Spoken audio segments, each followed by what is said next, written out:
কোচবিহার থেকে কাকদ্বীপ রাজ্যের সব কেন্দ্রে নরেন্দ্র মোদী প্রার্থী। আমি দেখতে পাচ্ছি পশ্চিমবঙ্গে বিজেপির সরকার শপথ নিচ্ছে। তৃণমূলকে হারাতে সবাইকে কাঁধে কাঁধ মিলিয়ে কাজ করতে হবে।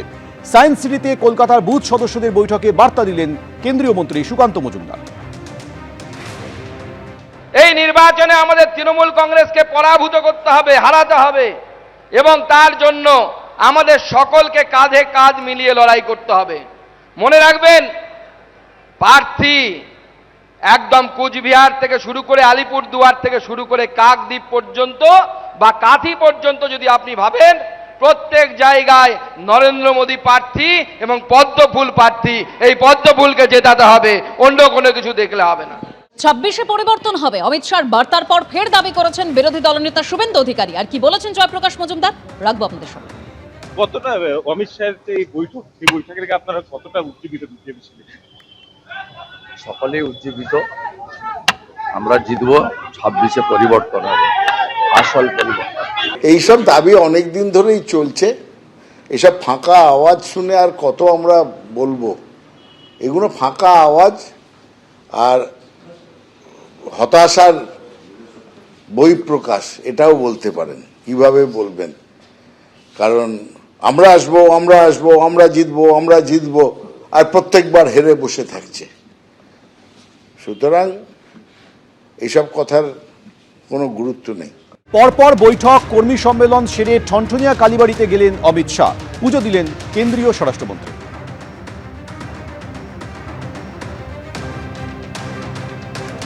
আজ সারাদিন ধরে একের পর এক বৈঠক করেছেন কেন্দ্রীয় স্বরাষ্ট্রমন্ত্রী অমিত শাহ। হোম টাস্ক বেঁধে দিয়েছেন, আগামী 2 মাস একেবারে লড়তে হবে বলে দিয়ে গেছেন কেন্দ্রীয় স্বরাষ্ট্রমন্ত্রী। তারপর দিল্লি ফিরে যাওয়ার আগে ঠনঠনিয়া কালীবাড়িতে গেলেন অমিত শাহ।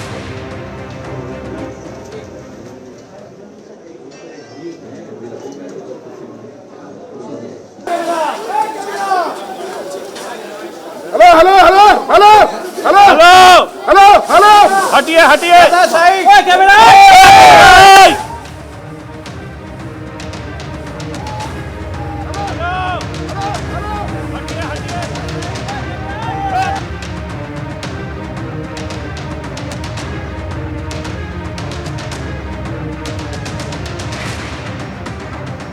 আর কেন্দ্রীয় স্বরাষ্ট্রমন্ত্রী ঠিক যে রুট দিয়ে ঠনঠনিয়া কালীবাড়ি পৌঁছলেন, সেই রুটেই আজ বিক্ষোভ দেখালো কংগ্রেস।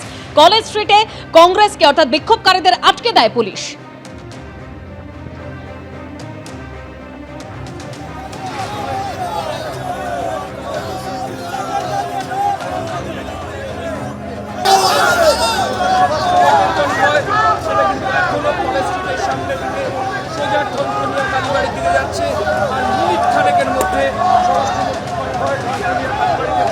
কেন্দ্রীয় স্বরাষ্ট্রমন্ত্রী কনভয়ের রুট, সেই রাস্তাতেই বিক্ষোভ দেখিয়েছে আজ প্রদেশ কংগ্রেস। একেবারে একদিকে আপনারা দেখতে পাচ্ছেন প্ল্যাকার্ড হাতে বিক্ষোভ দেখান সেই মুহূর্তে প্রদেশ কংগ্রেস নেতৃত্ব, যেখানে শুভঙ্কর সরকার রয়েছেন প্রদেশ কংগ্রেস সভাপতি।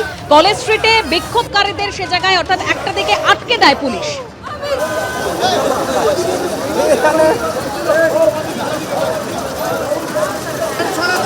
স্বরাষ্ট্রমন্ত্রী যে লাইন অফ রুট, সেই লাইন অফ রুটের সামনে এইভাবেই সিনিয়র পুলিশ অফিসিয়ালসরা তারা দাঁড়িয়ে রয়েছেন, এবং দাঁড়িয়ে তারা এই রাস্তায় অর্থাৎ এরই মাঝে আমি যে ছবি দেখাবো, দেখো স্বরাষ্ট্রমন্ত্রীর যে কনভয় সেটা কিন্তু কলেজ স্ট্রিট দিয়ে সোজা ঠনঠনিয়া কালীবাড়ির দিকে আসছে। সরাসরি সেই ছবি আমরা দেখাচ্ছি। স্বরাষ্ট্রমন্ত্রী অমিত শাহ কলকাতা বিশ্ববিদ্যালয়ের সামনে দিয়ে পাস করছেন। একদিকে গো ব্যাক স্লোগান এবং অন্যদিকে দেশের স্বরাষ্ট্রমন্ত্রী তিনি ঠনঠনিয়া কালীবাড়ির দিকে যাচ্ছেন। উজ্জ্বল ঘোষ আমাদের ক্যামেরা পার্সন সরাসরি ছবি দেখাচ্ছে। দেখো স্বরাষ্ট্রমন্ত্রীর কনভয় যাচ্ছে, তিনি বসে রয়েছেন কনভয়তে, গাড়িতে, এবং এরই মাঝে একদিকে যেমন স্বরাষ্ট্রমন্ত্রী পাস করছেন, ঠিক অন্যদিকে প্রদেশ কংগ্রেসের তরফ থেকে কিন্তু এইভাবেই বিক্ষোভ কর্মসূচি তারা চালাচ্ছে। একদিকে প্রদেশ কংগ্রেসের গো ব্যাক স্লোগান এবং অন্যদিকে দেশের স্বরাষ্ট্রমন্ত্রীর কনভয় সেটা কিন্তু এখনো কলেজ স্ট্রিটের সামনে থেকে সোজা ঠনঠনিয়া কালীবাড়ির দিকে যাচ্ছে। আর মিনিট খানেকের মধ্যে স্বরাষ্ট্রমন্ত্রীর কনভয় ঠনঠনিয়া কালীবাড়িতে পৌঁছে যাবে। কিন্তু কলকাতা বিশ্ববিদ্যালয়ের সামনে যে পরিকল্পনা প্রদেশ কংগ্রেসের তরফ থেকে ছিল যে তারা এখানে বিক্ষোভ করবেন, তারা কালো পতাকা দেখাবেন, পুলিশ আধিকারিকরা কিছুটা দূরে তাদেরকে আটকে দিয়েছেন। ফলত অমিত শাহর কনভয় সেটা কিন্তু কোনো বাধা ছাড়াই ঠনঠনিয়া কালীবাড়ির দিকে সোজা চলে গেল। প্রদেশ কংগ্রেসের তরফ থেকে আগুন জ্বালিয়ে বিক্ষোভ কর্মসূচি শুরু হয়েছে। প্রদেশ কংগ্রেসের তরফ থেকে আগুন জ্বালানো হয়েছে, গো ব্যাক স্লোগান দেওয়া হচ্ছে। সেন্ট্রাল এভিনিউতে এই মুহূর্তে সেন্ট্রাল এভিনিউর ওপরে আমরা রয়েছি। আমি উজ্জ্বলকে বলবো দেখানোর জন্য, দেখো আগুন জ্বালিয়ে এখানে প্রদেশ কংগ্রেসের তরফ থেকে বিক্ষোভ দেখানো হচ্ছে এবং পুলিশ আধিকারিকরা গার্ডরেল খুলে সামনে যাওয়ার চেষ্টা করছেন অনেকে। দেশের স্বরাষ্ট্রমন্ত্রী তিনি এই মুহূর্তে এখান থেকে কিছুটা দূরে 1 কিলো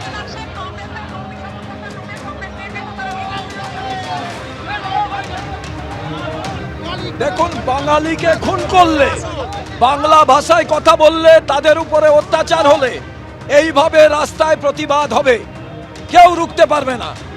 অমিত শাহ দেশের স্বরাষ্ট্রমন্ত্রী, হোম মিনিস্টার, একটাই তাকে প্রশ্ন যে জুয়েল রানা খুন হয় বিজেপি শাসিত রাজ্যে, আপনি হোম মিনিস্টার চুপচাপ বসে থাকেন। আপনি কি বাঙালি বিরোধী? আপনি কি বাংলা ভাষা বিরোধী? আমরা জানতে চাই। রবীন্দ্রনাথকে রবীন্দ্র স্যান্ডাল বলছেন, আপনি বাংলা বিরোধী? আমরা এটা জানতে চাই, তাই এই বিক্ষোভ। আরে তবেই তো বুঝবেন যে কংগ্রেস আছে, তবেই তো বুঝতে পারবেন যে আজকে আপনার অমিত শাহজি আজকে জানতে পারলেন যে পশ্চিমবঙ্গে এখনো কংগ্রেস বলে গুটি কয়েক প্রাণী আছে। এইসব করে নিজেদের অস্তিত্ব জাহির করে, এছাড়া আর কিছু না। ইচ্ছা নেমে পড়তো গাড়ি থেকে, তাহলে এরা আবার সেলফি তুলতে আসতো, গো ব্যাক। আরে ওদেরকে যারা শূন্য হয়ে গেছে, যারা নিজেরাই ব্যাক করে গেছে, তারা আবার গো ব্যাক বলে কি? 50 বছর ধরে যারা ক্ষমতার বাইরে, প্রতিবার শূন্য, তারা গো ব্যাক করছে অমিত শাহ। এবিপি আনন্দ, এগিয়ে থাকে, এগিয়ে রাখে।